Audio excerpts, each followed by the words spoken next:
Hey y'all, Lily here. Today I am wrapping up the Legend of Zombie Road in Wildwood, Missouri. This one has been a fun one for us to do both together on stream with the research and the research that I did on my own. There's a lot of unique claims to the area, and I just can't wait to go over the lore, the facts, and of course my thoughts, which always seem to be at length. Just to get started with what we can expect with this one, we have reports of ghost children, orbs, serial killers, Native American ghosts, possibly zombies, and more. It is considered one of the most haunted roads in America, and it actually is a hiking trail that you can go on during the daytime, and it is known as Rock Hollow Trail. Now, Wildwood, Missouri is located in St. Louis County, so it is near St. Louis, if you are better at geography than I am. And it does run along the Merrimack River, so we do have a body of water involved. Let's see. With the lore, reports of the paranormal activity on Zombie Road vary from experience to experience. Some people hear footsteps following them. There's reports of rocks being thrown, orbs caught on camera, and seen firsthand by people. But you guys know how I feel about orbs, shadow people, and so much more. I can actually, because of all this, see why it is considered one of the most haunted roads in the United States. And there are a lot of different reports and origin stories that actually date back to the 1800s and some as recently as the 1950s. So it is a little hard to keep track of exactly why they call it Zombie Road. And the location has also gone under about half a dozen names or so. I don't even think I listed them all out on my written post because there's just so many, but there are quite a few names that the area goes under. Let's see. Just fun little side note, the first recorded use of the word zombie was in 1819. So let's see, our lore starts for the most part in the 1800s. I have just notifications going off all over the place all of a sudden. I apologize for my zoned outness, my zombie like state as I get turned into a zombie looking at notifications. But let's get back at this. Let's see. Before our actual recorded history of Zombie Road, it is believed that Native Americans would travel the area annually to gather herbs, bark, roots, berries, and etc. that were not native to their homes.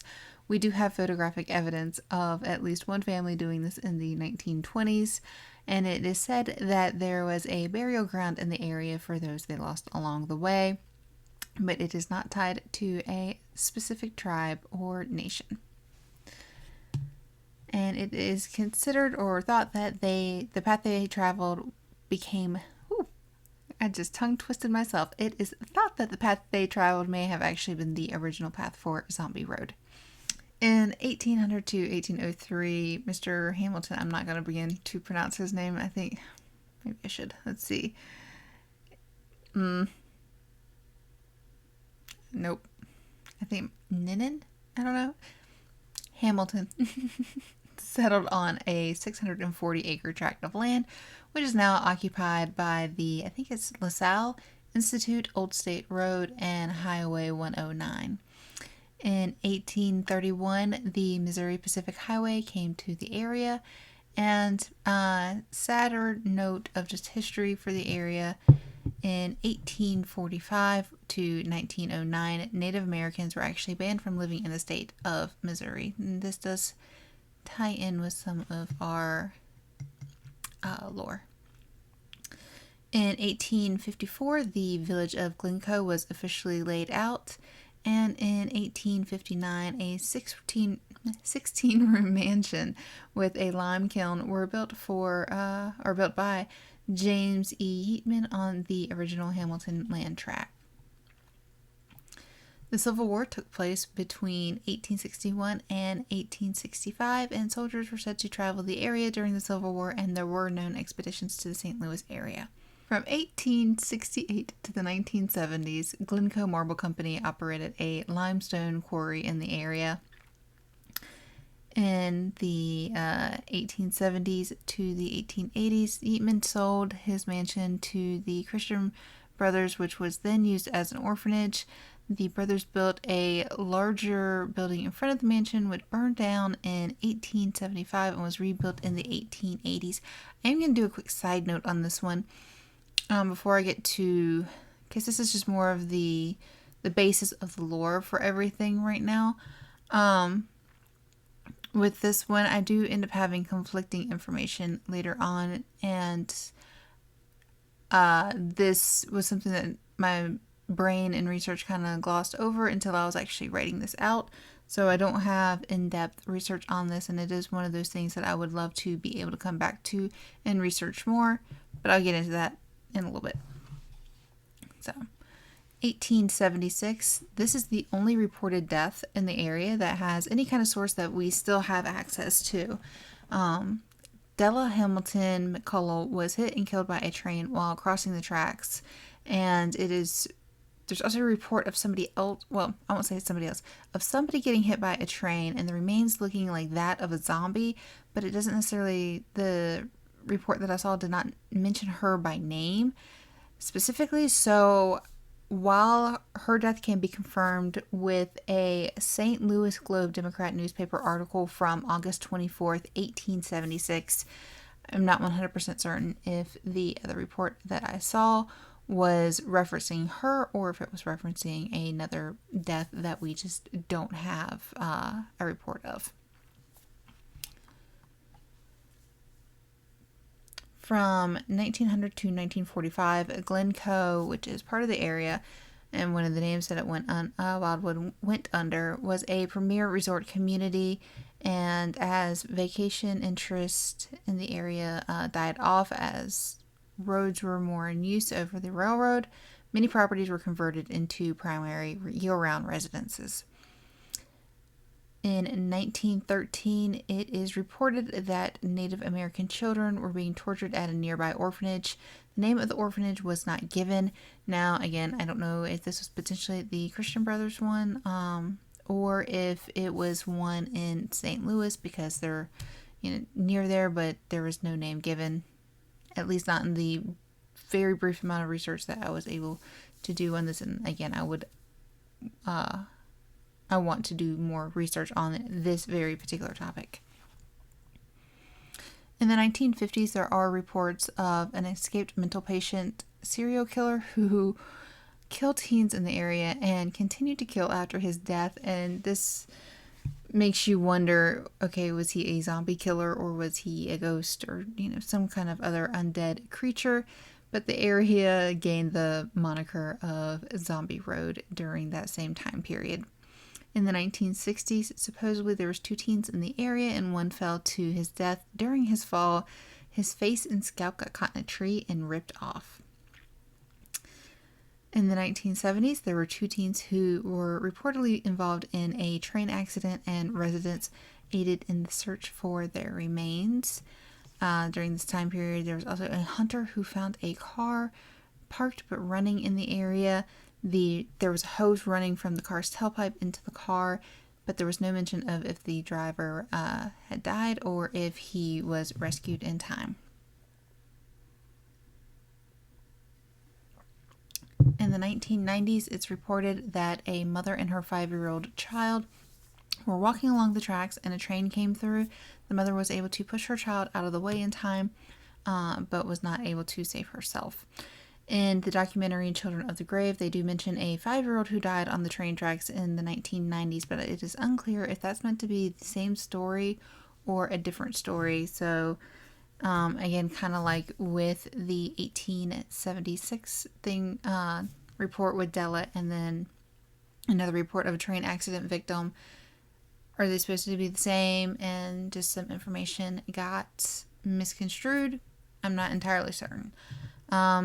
In the 1990s, the remaining homes that were in Glencoe were apparently lost to flooding. In the 2000s, primarily from 2005 and 2000 to 2007, there were multiple images captured of shadow people, orbs, cold spots, and similar, and these were shared online. Paranormal Task Force is one of the sources that I used heavily while researching this location, and they have a small collection of these photos and EVPs on their site. It is really interesting to go take a look at them. We listened and discussed them on stream, especially the photos. We spent a lot of time looking at the photos and having our thoughts on that. If you haven't checked out the research, I do encourage you to go look. I have a shorter, I won't say condensed, but I will say a shorter one without all the fluff added in, available on YouTube for everybody to look at. And then for my members, I do have the full stream available for you to watch with no edits. Let's see here. The most famous photograph was taken by Tom Halstead in March of 2005. During this time, this photo is used for the cover of a documentary, which unfortunately I could not locate a source for online, but it was called Legacy of Shadows. And in 2007, the documentary that I did manage to find, Children of the Grave, was released. From the 2010s to present day, there's still an ample amount of videos, audio, photographic evidence, and investigation of ghosts on Zombie Road, on the internet, and YouTube in particular. I do suggest, going on to the written post, because I do have links there of things that you guys can watch. I do have all the sources used and all the YouTubes that I looked at, so that way you guys can look at them as well. And since a simple timeline doesn't really cover all of the paranormal and spooky stories themselves, here's a few, again, quick just bits of lore for Zombie Road. Some of the non-specific ghosts include, again, Civil War soldiers, Native Americans, and children. There are reports of shadow people following you I am misreading my stuff. There's reports of shadow people everywhere. There are reports of footsteps following behind you in places that supposedly footsteps really shouldn't be following you. Reports of throwing rocks and various things. EMF readers just, popping off and doing their things. Let's see, EVPs of unknown people talking and random sounds. Cold spots. Orbs. And one of my favorite ones, a screaming ghost lady who retreats into an abandoned home and disappears when you search for her. And can we just talk about how that is just life and afterlife goals?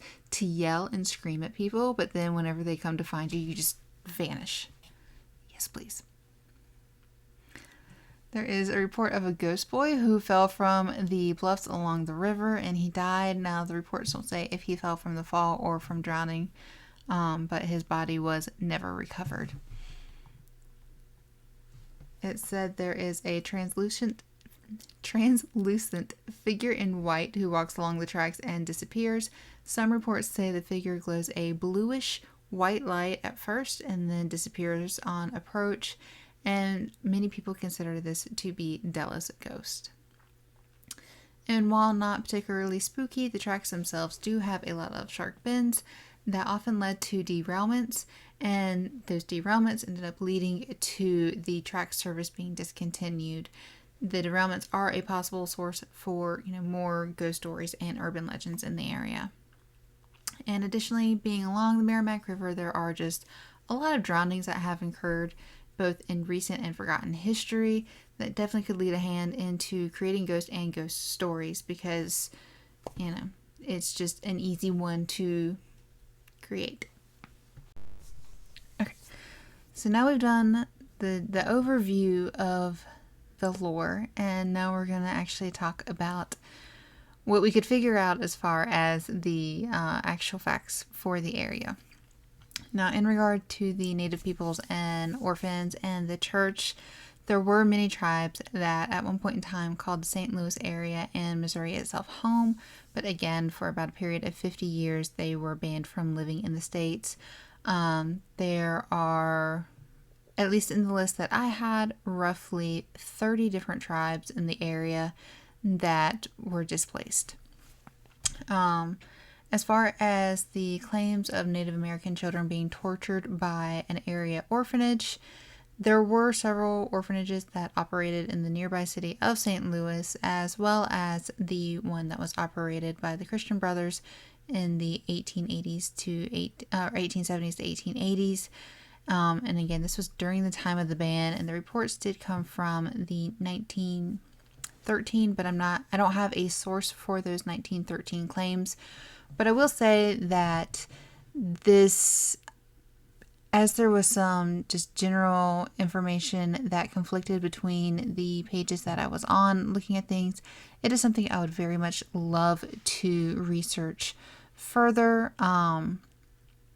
There's always something that ties me to a place, and this is definitely the one thing I want to look into more, simply because when I was doing my written and I'm going over my notes and looking back at the pages that I had used in my research and putting things together, it was just two little pieces of information, but they hooked me. And then discussing them with a friend, it hooked me even more. So it's something I want to come back and look into more. And I do just want to say a side note too with my research. If you do ever watch it, whether it's the research that I've done on stream or the research I've done on my own, what you guys are seeing are actually my very real first thoughts on something as I'm reading it or as I'm watching it. I don't filter myself a lot.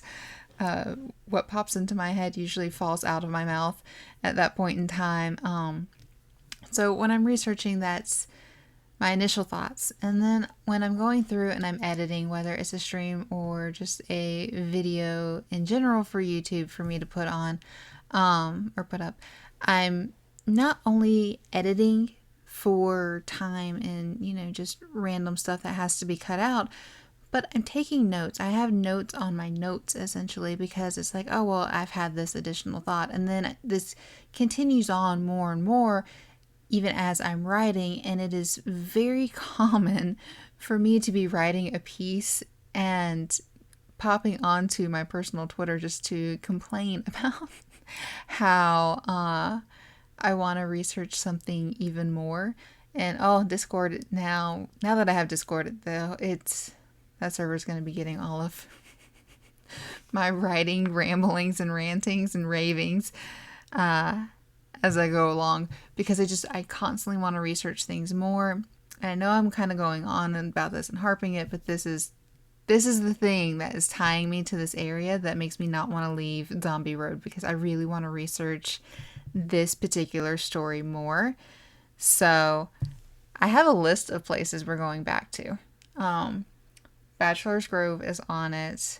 I'm nowhere near done with, I'm going to mess this one up, Sault Ste. Marie. I hope I said that right. It's been a minute since I had to spit those words out together, and I'm not looking at how it's spelled, so I hope I said that one right. I'm still working on that one, and I want to come back here. I definitely want to come back here. I want to look more into this, but, I didn't put this in the lore because it's one of those things that I just kind of dismiss, and I'll tell you why in my thoughts. But of course, there's always some claims of occult behavior going on in the area, and I didn't include it this time.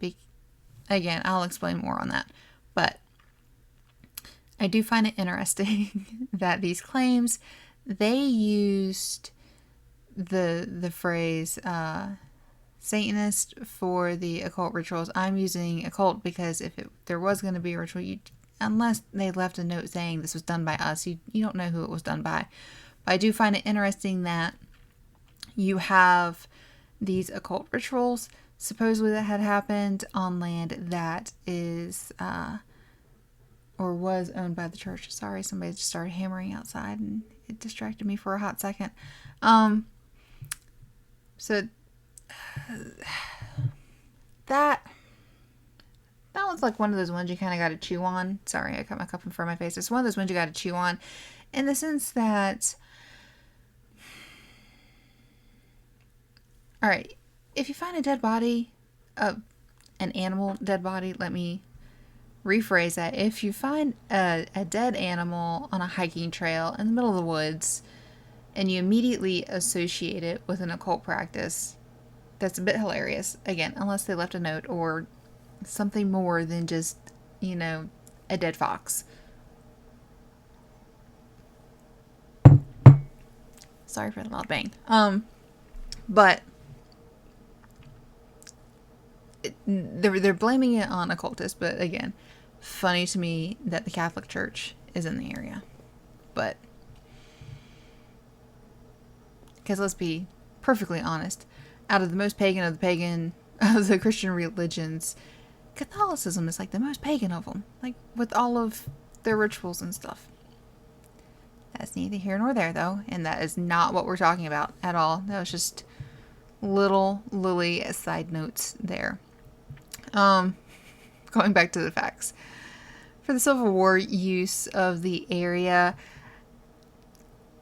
I am terrible at geography, so I'm just going to say I found a list of Civil War hotspots for Missouri, and I skimmed through it, and I saw Excursion, and I saw St. Louis, and I'm like, all right, Civil War stuff happened nearby.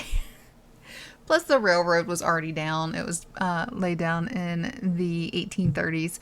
So, between the trails and the railroad and the excursions, it makes sense that there would be potential soldiers going back and forth that may have perished either from natural causes like possible drowning and things like that, or not natural, accidental, to small little battles and whatnot. But geography is not my strong suit, and neither are locations of Civil War hotspots in Missouri. I know like one Civil War hotspot, and it's Fort Fisher, and it's because I'm doing my long-term research project on that, which I need to do more on. So let's see. The Glencoe homes. Glencoe was, in fact, an established resort community, and as such, there were plenty of structures that were built for the guests that were later turned into permanent residences and gave way to there being potentially ghosts in the area. Reports claim that the remaining houses that were washed away in the floods were washed away. Wow, let me try that one more time. Reports say that the remaining homes were washed away due to floods in the 1990s, but with some of the photos that I saw that were taken in like the early 2000s, it seemed like there were some stone structures that could have been houses, but without, knowing more about the foundations and things like that, they could have just been structures from other things. As far as the screaming lady who retreats into one of these homes, her ghost is concerned, I didn't have or see any other reports of anybody dying. Again, Della was the only death that we have any kind of reports of that can, have sources. And I didn't see any kind of photos or video of her or anything like that. That's not to say they don't exist, I just didn't see them. The internet is vast. So.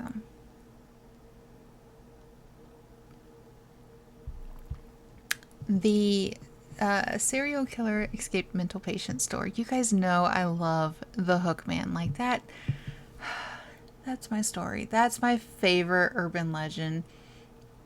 I don't know why, but it is. I'm weird. Whatever. We all have a favorite. Hookman is mine. I was so sad when I was at Bachelor's Grove, and the Hook legend there was not a true origin story. And unfortunately, it seems like here we have the same case. And I say unfortunately, of course, I am very happy that I could not find reports of a serial killer killing a bunch of teens in the area in the 1950s. I am very happy for that. But I'm a little sad that we don't have, a Hookman kind of story. But yeah, I looked and I did not see anything.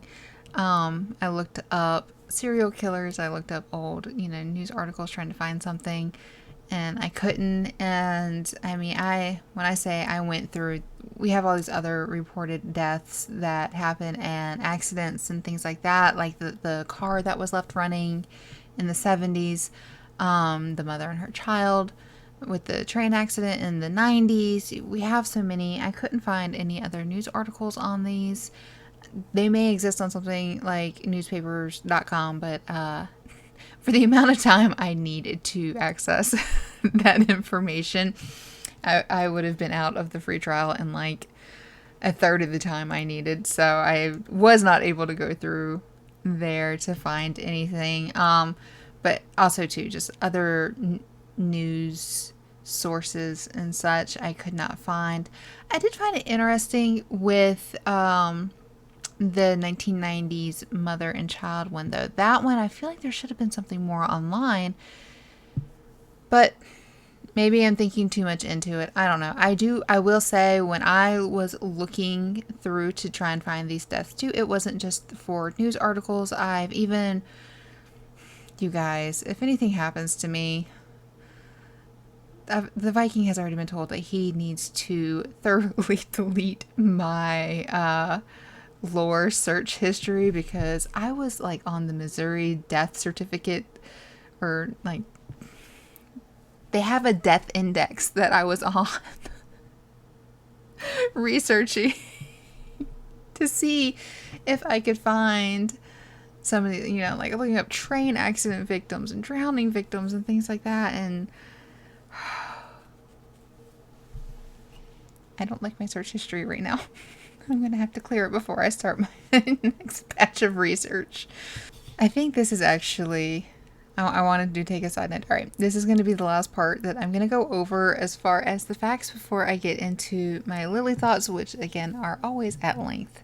But we are going to have like a brief pause moment and everything. But I wanted to hit this one last hotspot. I'm telling you guys this so that way, when we were on stream, we were going in, we had questions. Science happened on stream. Science that none of us understood. And when I say science that none of us understood, we're a bunch of normies. And that's just what I'm going to call us right now. We may be lore lovers, but we are normies as well. We are not ghost investigators. We are not scientists. We had questions. We're going to talk about these questions, damn it. And I really hope you guys help me with answers, because we're here to learn. And speaking of learning, let's finish up the facts, right? Come on, Lily. Come on. Get it together. All right. So, the Glencoe Marble Company and Della. And the path that we went down.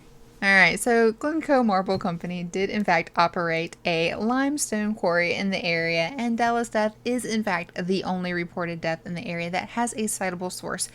Other deaths and injuries could have happened both in the quarry, along the tracks, anywhere honestly along Zombie Road, but if so, and if it was reported on, it has been lost to time, unfortunately. Now, we're going to pause. I'm going to refill my water cup. We're going to come back. And we're going to go straight into Lily thoughts and questions about EMF and limestone and crazy shit. Okay. Got a water refill. So one of the things that, again, we looked into was EMF, because One of the claims is that the area often pops on EMF meters, at least on the stuff that I saw. And so I did want to look into whether or not limestone would give off such readings. If you've ever seen limestone, then you know what I'm talking about when I say it's made from like fossils and things like that. And if you haven't, I really wish I had a piece around that I could just pick up and show you. I do have some, I just don't have any handy. But when you pick it up, you know, you can see, I'm actually looking on my desk. I've done this probably 1,000 times and looked every single time, and I still keep forgetting to grab a piece. But let's see. I do have, this isn't even limes. I don't even know what this is. But it's very, I think it's just concrete. It's kind of similar in like the sense of how there's little bits in here that you can see that they have different layers and things like that. Again, this isn't limestone. This is just a piece of rock that I have, but actual limestone is really interesting. It's made up of, what is it? Primarily of calcium carbonate or double carbonate of calcium and magnesium, which I believe they have in parentheses other words for it. So the calcium carbonate is calcite, and the double carbonate of calcium and magnesium is dolomite.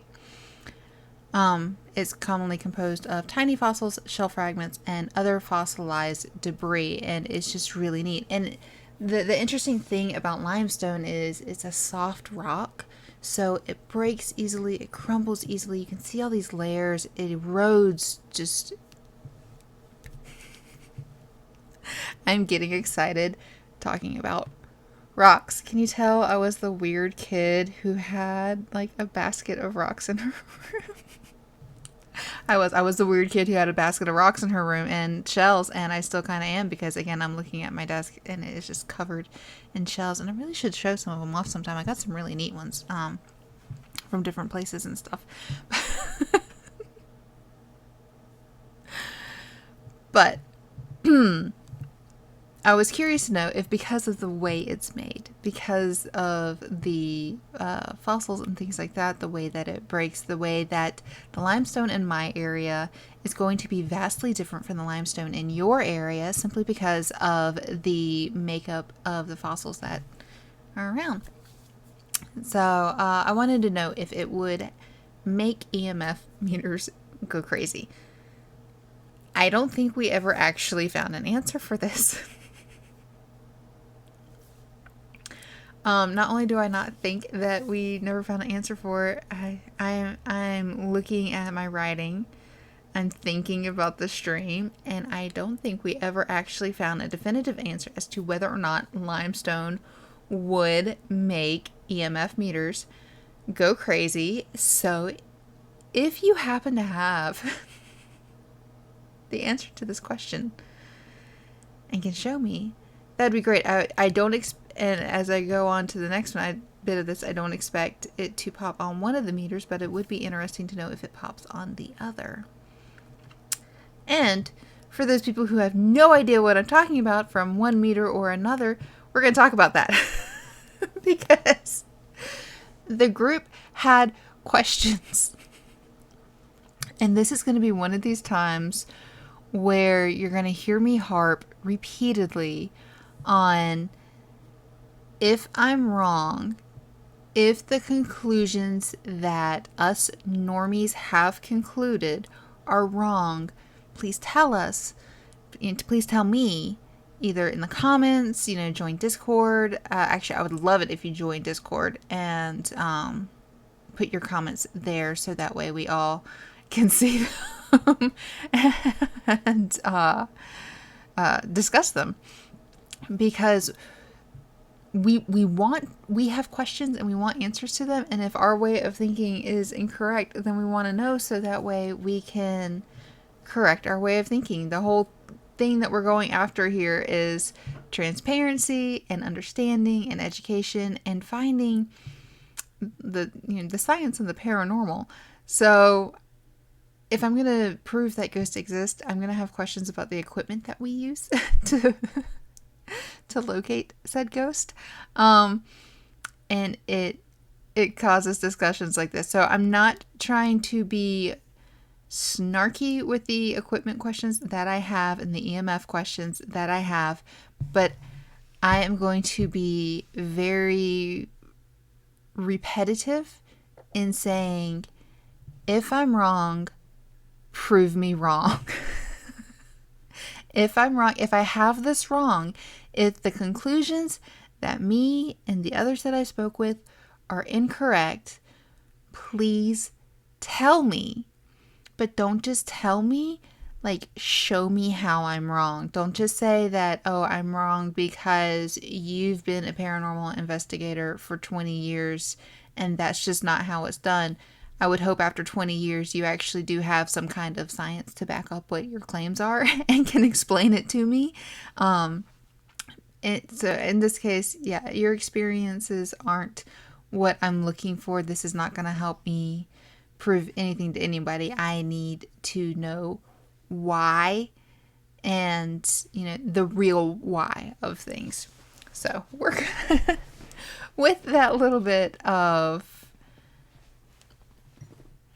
starter, we're going to continue on.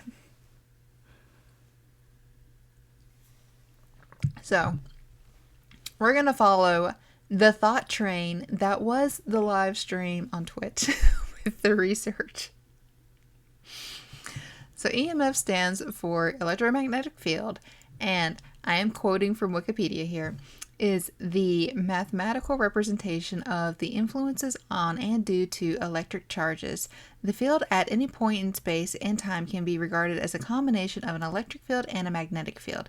The way in which charges and currents, i.e. streams of charges, interact with the electromagnetic field is described by Maxwell's equations and the Lorentz force law.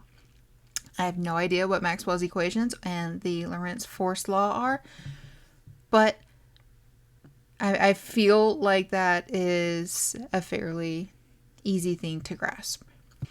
Electromagnetic fields can be generated by AC or DC currents. An EMF meter can measure AC electromagnetic fields, which are usually emitted from man-made sources such as electrical wiring, while Gauss meters or magnetic meters measure DC fields, which occur naturally in Earth's geomagnetic field and are emitted from other sources where direct current is present. As most electromagnetic fields encountered in everyday situations are generated by household or industrial appliances, the majority of EMF meters available are calibrated to measure 50 and 60 Hz alternating fields, which are the frequency of European and U.S. mains electricity. There are other meters which can measure fields alternating as low as 20 Hz. However, these tend to be more extensive and are used only for specific research purposes. That is a lot of quoting. And I am well aware of that. But I quote directly for this because I understand what I am reading. I will say this. This makes sense to me. This is, I hate to say a dumbed down, like layman's version enough, but it basically is that I can understand this. I can pick this up quite well without having to think on it too much. But see, then we started thinking and then we had questions. So that is what we learned on stream regarding EMF. We had questions. And again, when I talk about this and we're trying to figure it out, so, you had me, you had everyone on stream, I think, and I say everyone like it was a huge stream, I think there was like 3 or 4 of us. We discussed it. We had thoughts and seemed to be on the same page. Some of these friends took it to their friends and asked, and they were on the same page. When I was writing my written, I had another friend that I was talking with who was researching even more on the topic while I was working on the spooky side of things, because we all seem to feel like this makes sense.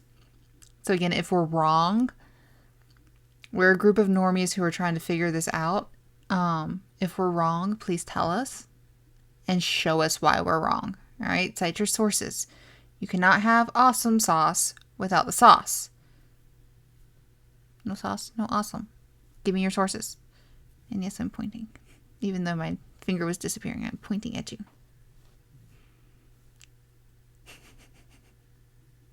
Y'all love me in my weird ass ways. All right. So, here's what we came to. I can't even say in conclusion. I still have a while to go. All right. Here's what we came to in regards to EMF.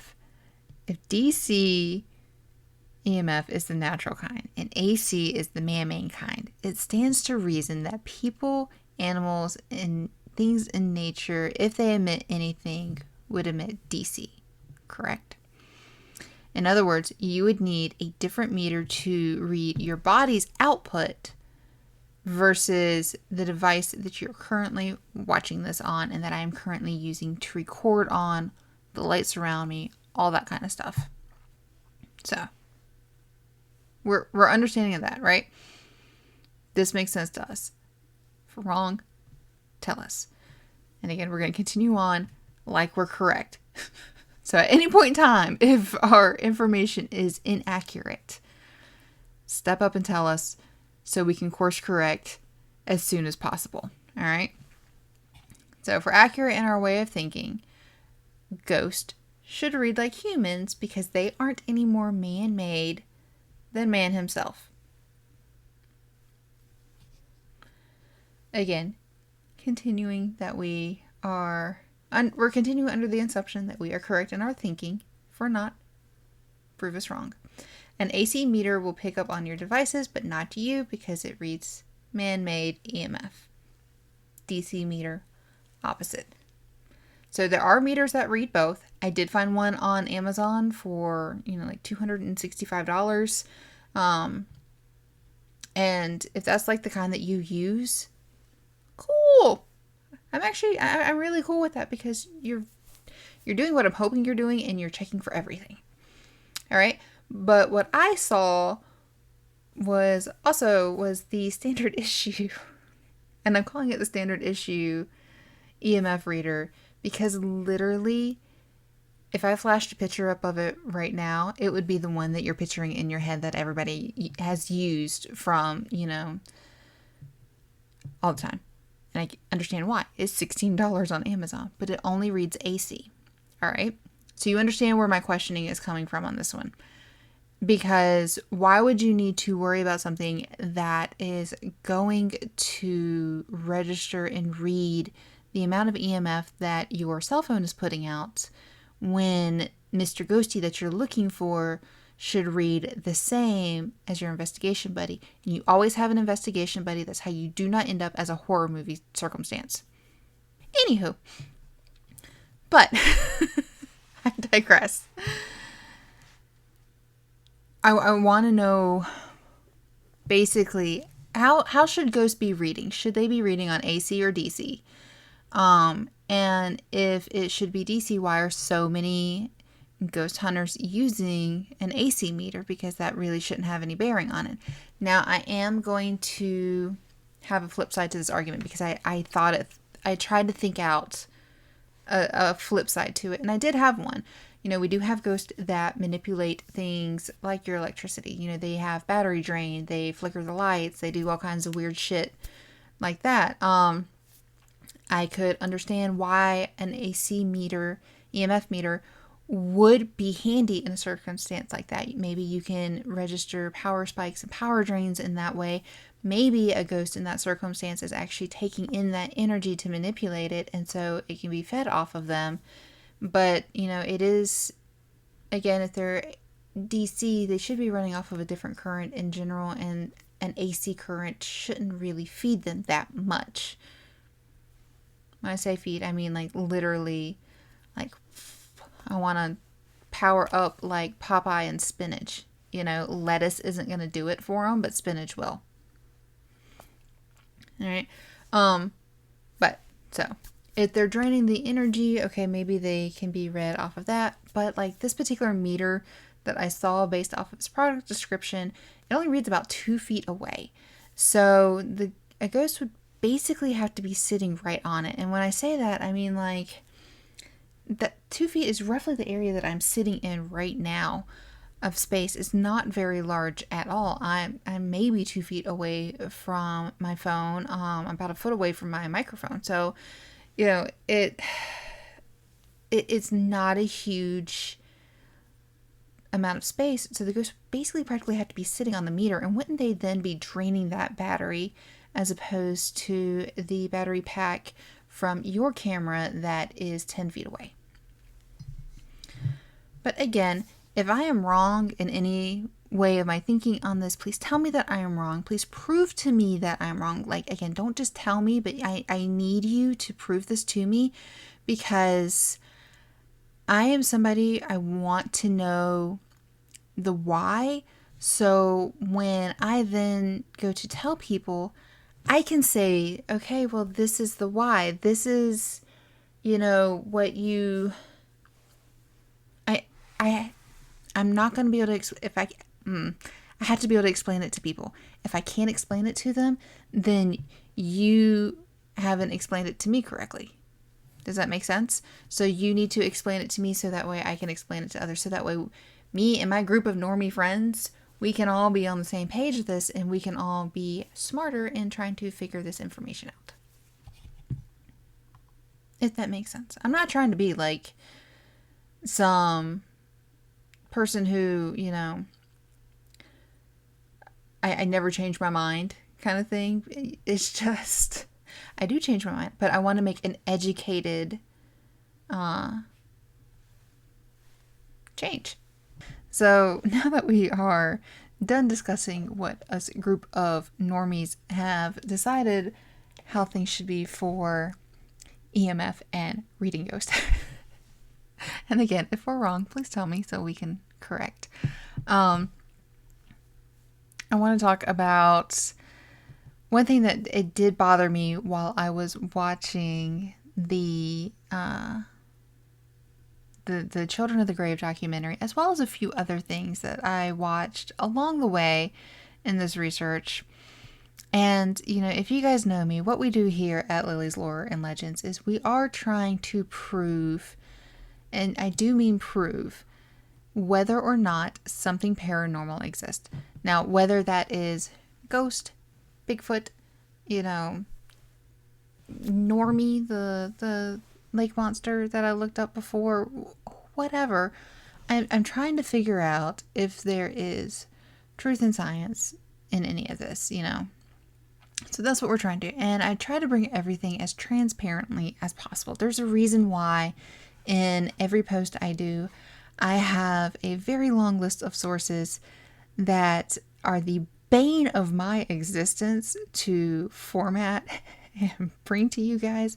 But I do it because I want to be taken seriously. I want the transparency there. I want you guys to read over something and actually want to know more and go look at these sources yourself and formulate your own opinions. And I want us to have a discussion. It's fun for me to do this on my own. I've done it for years on my own, but it's a lot more fun if I can have the conversations with people. But you have to have transparency. You have to be honest. If you fake something, I'm never going to be able to trust anything that you ever show me or have shown me prior to that. If you are the kind of person who doesn't understand, and this is going to be one of my issues with one of the other ones, simple things like how light, filming into the sun is going to create a light flare or a lens flare on your video, and you try to call it a ghost. I can't trust you if you're, I don't want to say delusional, but if you fail to see beyond the paranormal to the normal, or you're so eager to see the paranormal that you skip completely over the normal, I'm going to have a hard time trusting you as well. So as long as you are the kind of person who is going to, be putting out content that you have some transparency. If you capture some movement on one of your cameras when nobody was in the room and you bring that out, but then you fail to mention that there was a little mouse running behind the cabinet door that moved that you saw on another camera, I don't like that. But if you are the person who pulls out that other piece of footage and says, oh, hey, look, this little mouse was actually running around and that caused this to go, I like you a lot more. You know, I want to be friends with somebody like that because I can trust you to bring me something that's not fabricated or enhanced and fluffed or overlaid or filtered to the point that I don't know what it is I'm looking at. And this was an issue that I had with part of Children of the Grave. There was a part of the documentary when they're claiming they're capturing evidence. And I'm actually trying to scroll down here so I can see it. They're claiming that they're capturing evidence of shadow people appearing, and they have the camera that's filming it. They have a camera that's like, filming the screen of, I think it was like infrared or something like that, night vision. You have people filming the group of people that were there. I gotta take a quick sip, excuse me.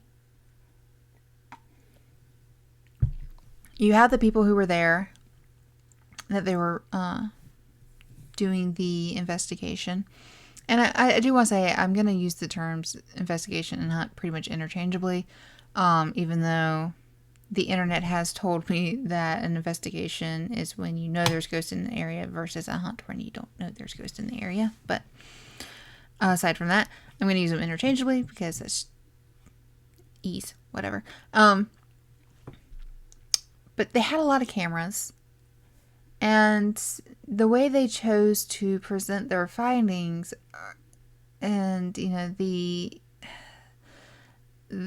the capturing of the shadow people was to show the forest, then quickly cut to the screen that they were recording, to quickly cut to the people, to quickly cut to this, to quickly, so many quick cuts. And it's like, well, from an entertainment standpoint, I would watch Children of the Grave again because it was enjoyable as a time capsule of what it was like to watch ghost hunting stuff in the early 2000s.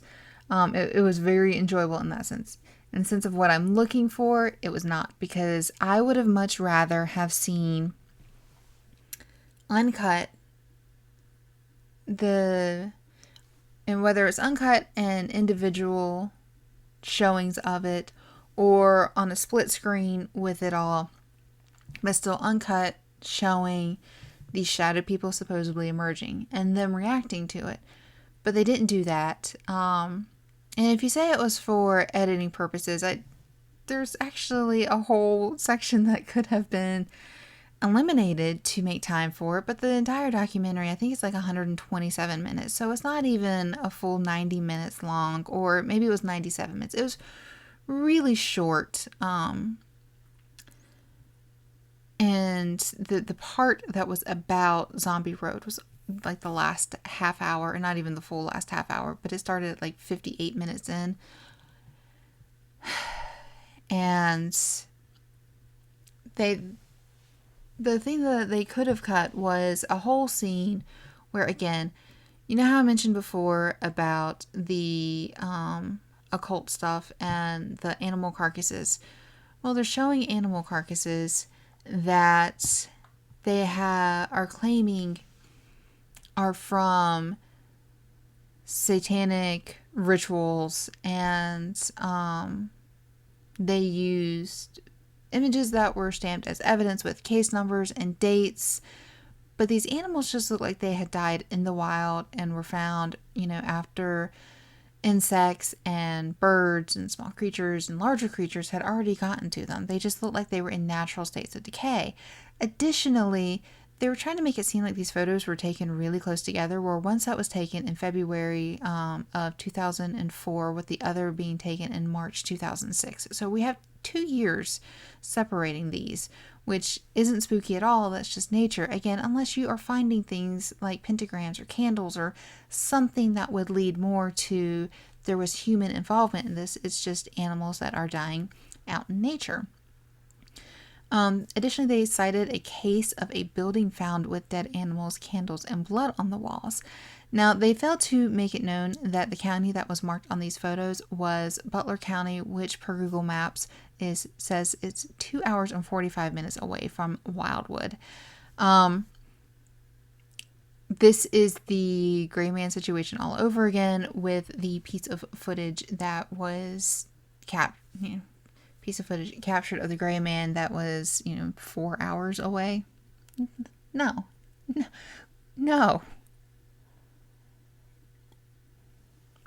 It just doesn't work that way. But so they mentioned that the Butler County I called it the Butler County Blood Fest, by the way. That was fun. Took place in the 1970s, but the photos that they provided that actually stated that it was from Butler County were dated in 1994. So could they have gotten their dates mixed up? The ex-cop they were talking to, of course, sure. Could they have used different photos and simply forgot to display on there that they were not the actual photos? Yep. And could they have also made it up for shock value? Of course. I do want to note too that the cops said that the blood that was found was human blood, but they didn't test it because back then they didn't have a way to test it. So my question with this one was, you have dead animals and you have blood. Why would the untested blood be assumed to be human and not animal in nature? Unless they did test it for, human versus animal, and they just didn't specify that, and instead they just said they didn't test it. Which, again, this is why certain things need to be clarified, because, why would your first assumption be that it is human blood and not animal when you're finding dead animal bodies? Or am I being weird? I don't feel like I'm being weird on this one. But I do feel like this was a case that they didn't have to put in there at all.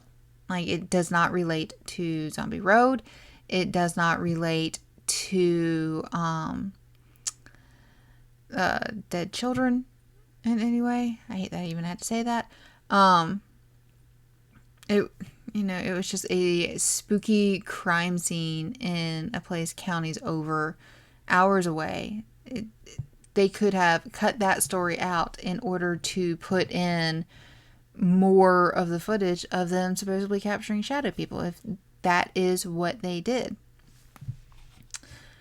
So I really did not appreciate the way the information was being presented, and if you wanted it to be taken seriously as real. Again, for entertainment value only, I would definitely watch this again. I did find it entertaining, and just getting even ideas for myself for future things to research more into, but not anything that I don't even want to pull out any of the information and use it as fact, because I can't trust some of the stuff, little things like that I couldn't trust. So why do I want to use their information as fact anywhere else? Again, transparency and some truth in the way things are presented. And again, yes, I know this was 2007 and the way we did things was a bit different in regards to, our ghost hunting shows and stuff like that. But, and again, with the whole, let's be truthful in the way we present things. I did mention the photo that was taken by Tom Halstead in March 2005. It's one of the most famous photos associated with Zombie Road. Now, This was used for a documentary cover, so I can understand why the photo for that would be edited, but the edited photo seems to be the one that is most often displayed online. It's actually the one that we initially saw as a group, where you see the forest line and you see the shadow people. And you see a reflection where there's no shadow people, like in water below. When they showed the area that Tom supposedly took the pictures, the bank of the river is very steep. Like, you're just going to drop off really far. And the way he was showing, like, where he was taking the picture and stuff like that, you wouldn't have had that reflection of water, so it's very clearly edited. It's not really labeled as such, but the problem is this is the photo that gets passed around most often. But I would love to ask him questions. Unfortunately, he did pass away, but some of the questions I would have asked him if I had the opportunity, like, was basically what all did happen when he was taking the photo. Did he really see something that caused him to take a photo? Did he just think, oh, hey, cool shot, and then realized what happened after?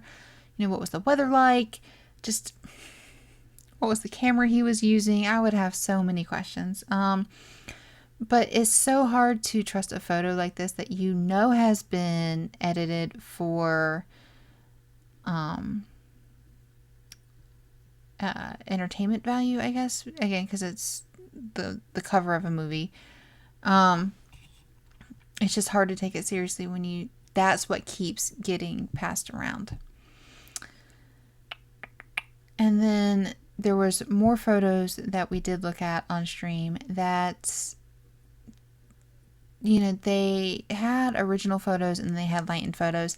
And the funny thing about shadow people is if they're in the photo and you lighten the photo, you know, to 200% brightness, they're going to lighten as well, unless you've gone in with like a lasso tool or something like that to prevent them from being lightened.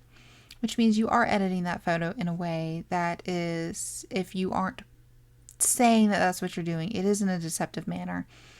And in this case, we were looking at photos where the original photos themselves, when I was looking at them on my screen, I could not really make out much of anything without knowing what was there. Now, when I was watching them back on being edited, I'm looking at a screen of a screen, essentially. And at that point in time, I could see things a little bit more clearly. But how are they actually initially viewing these photos whenever they get them to where something that if it was just printed out as an 8x10 or, you know, on my screen, I have a pretty large screen. If it was pulled up in full, that, you know, I'm not seeing anything, especially back then, you know, 2005 time period of photos. And even as like recent as 2010, we have really great cameras now, but they don't pick up on everything. You guys know what digital cameras have been like over the years, so it was hard to believe that these images were really captured without they were just captured the way the story was put out. I should just say that's the best way I should do it. Or I should say it's hard for me to believe that people looked at these photographs and said, oh yeah, I see a little shadow person boy standing in the middle of my photo that I didn't see when I took it. But my other issue, kind of, you know, my final issue, I should say, in regards to ghost hunting and how it's presented with Zombie Road in particular. There was a video that I watched on my own for more information. It was a group of 3 people, 2 skeptics and 1 believer, and it had caught my eye because it was their evidence finding video was linked in one of my sources. So, you know, small little rabbit trail on YouTube led me to the main video. But the main video was 34 minutes. I turned it off after 20 minutes. You guys, it's rare I do that. I usually, if I'm not recording, I have just like live streams basically going of videos that are spooky in nature of other people who have channels like mine, of, you know, just people who are doing investigations. I have spooky content streaming in my home when I'm alone pretty much the entire time. Oh my God, I am a weird girl. But I never turn things off, and this person made me turn it off because when I said before, when you fail to see the normal before the paranormal, we're gonna have problems, and like you need to know how equipment works and everything. This was a video that I had a problem with. There was an instance where they're filming into the sun, and yeah, they did have it thrown up as a caption that possible lens flare, but the believer was harping on it so much of it not being a lens flare, and it was so clearly lens flare that, like, that's the first piece that just made me go, all right, well, maybe she's over eager. But then there was a bug that flew by while having a light out. Well, bugs are attracted to lights. It doesn't matter when it is. There wasn't snow on the ground or anything like that. So even if it was November, there's still like the possibility for bugs. I don't even remember what time of year it was, but there wasn't snow on the ground or anything like that. So there's possibilities for bugs to be flying past a camera, and this was very obvious that's what that was. And then there was another time when she had the camera in her bag rolling in the event any sounds were captured. And they heard what she claimed was the sound of cannon fire, because it didn't sound like a gunshot. It didn't sound like a car backfiring. So the next logical choice is, of course, cannon fire. Now, I listen to the sound a lot. I could tell you exactly what it is. It was somebody throwing something heavy in a dumpster in the distance. And I know that because I've lived in apartments with dumpsters for years. Anybody who has ever been near a dumpster when somebody has thrown something into it, doesn't even necessarily have to be heavy. It just has to hit the metal just right. It makes the same exact sound, and that sound does travel. Just because they were in the middle of the woods doesn't mean that they aren't near cities. And the skeptic guys, they kept saying things like this, but she was just such a hardcore believer that she was failing to say, oh yeah, that's actually a possibility, and that's probably what this is. Let me not think on it. Instead, it was no, this is what it has to be. And I'm not the kind of person who can watch that kind of stuff and take it with a grain of salt. Like, even if I was just watching it, not for research, but for entertainment values, I would still turn something like that off, because it was just such a hard watch. You have to be able to accept the normal within the paranormal, or we're going to have a problem. It's the same reason why I have hard problems with people who say orbs are, proof, when most of the time it's very obvious that they are, lens flares, bugs, things like that. But again, hey, two of my complaints, lens flare, bug. So I guess that makes sense. This was a fun one for me. I am going to miss Zombie Road as we move on to the next, because even though there's a lot that I couldn't prove from, the sources that I had access to, there was some stuff that I want to look into further, like I said, with the Native Americans and the orphanage on site and everything. That, to me, there's a story there. Even if the story is just a movie that comes out that was inspired by true events, in which, if that's the case, and you're watching this, or you read my post, and I give you the idea and you write it, please name your final girl Lily. But there's things that I want to look into more here. I am going to come back. I do have questions constantly. when I started looking into doing all of this, I definitely did want to one day hopefully be able to prove one way or the other if something exists or not, whether it's ghost or something else. I never thought I would get some of the in-depth thoughts that I have and questions that I have and the need to know more that I have. If I had been doing this on my own like I have for years, I never would have these questions. We have the crazy weird time theory that I'm still trying to wrap my head around enough to even know to begin where to look into on that one with doppelgangers and stuff from Bachelor's Grove. But now we have, the EMF questions and how does that equipment work? When you're trying to research stuff and look into it, the stuff you can pull up, it's often repeating. Just you can't ever find an original source for something.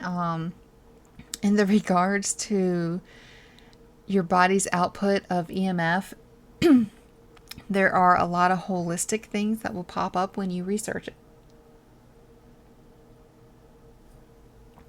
Which, let me tell you, I was not expecting.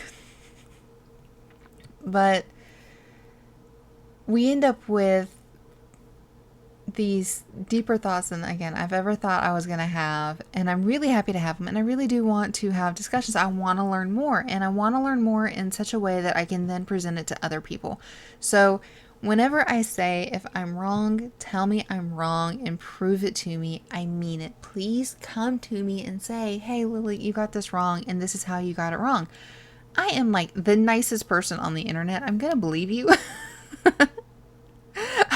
If you tell me I'm wrong, I won't say I'm going to believe. I'm going to listen to you if you tell me I'm wrong. But if you come to me with sources and you say, this is how you're wrong and why you're wrong, I'm really going to actually sit down and listen. And I'm going to look it over. And I'm probably going to have a million questions for you. So be prepared. But that's the whole point of discussions, is so we can learn. And so that we can have some transparency, so we can figure out, if at the end of the day, it's 50 years from now and I'm about to not say how old I'll be at that point in time. Because that one hurt.